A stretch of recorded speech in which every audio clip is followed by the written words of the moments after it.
अस्सलामुअलैकुम दोस्तों, आज की वीडियो में हम कुवैत की कुछ अहम तरीन खबरें जो हैं वो आप तमाम दोस्तों के साथ शेयर करने वाले हैं। तो अगर आप कुवैत में रहते हैं और कुवैत के हालात से बाखबर रहना चाहते हैं तो इस वीडियो को आप शुरू से लेकर आखिर तक जरूर देखें। दोस्तों वीडियो पसंद आए तो लाइक और शेयर जरूर करें। चलिए दोस्तों बढ़ते हैं अपडेट की तरफ।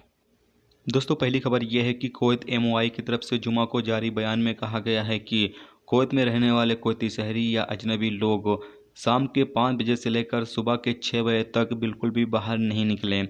अगर उनको कोई भी काम वगैरह है तब भी वो बिल्कुल भी बाहर ना निकलें।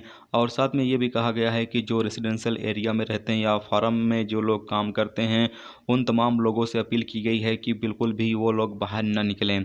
और साथ में MOI की तरफ से वार्निंग भी दी गई है कि कुवैत में जो मिनिस्ट्री ऑफ हेल्थ की तरफ से जो भी रूल्स रेगुलेशंस बनाए जा रहे हैं उसको फॉलो किया जाए। अगर कोई भी शख्स चाहे वो कोई शहरी हो या फिर अजनबी हो, अगर उसको फॉलो नहीं करता है तो उसके खिलाफ सख्त कार्रवाई की जाएगी। याद रहे कि कुवैत में अगर आप रहते हैं तो एक दूसरे से जो फासला है वो बना के रखें। तकरीबन 1.5 से 3 मीटर के बीच एक दूसरे के बीच जो है वो फासला होना चाहिए।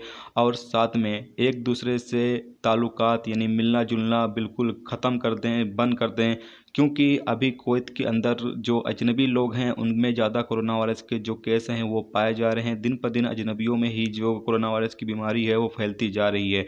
तो ऐसे में आप लोग भी एहतियात बरतें और साथ में इन तमाम चीज़ों का ख्याल ज़रूर रखें कि एक दूसरे से समाजी फासला रखें और साथ में एक दूसरे से मिलना जुलना कम करें। और जो भी ज़रूरी काम अगर आपको है तो ही आप बाहर निकलें, नहीं तो आप बिना वजह बाहर ना निकलें। अगली खबर यह है कि कुवैत म्यूनसिपाल्टी ने फरवानिया के इलाके में 4 स्टोरों को बंद कर दिया है, जबकि खैतान के इलाके में भी कार्रवाई करते हुए एक कार के गैरेज पर कार्रवाई की गई है और उसे बंद कर दिया गया है। अगली खबर यह है कि कल MOI की तरफ से यानी MOI की टीम ने कर्फ्यू के दौरान 2 शख्स आपस में लड़ाई कर रहे थे, जिसकी वजह से उन दोनों लोगों को गिरफ्तार कर लिया गया है।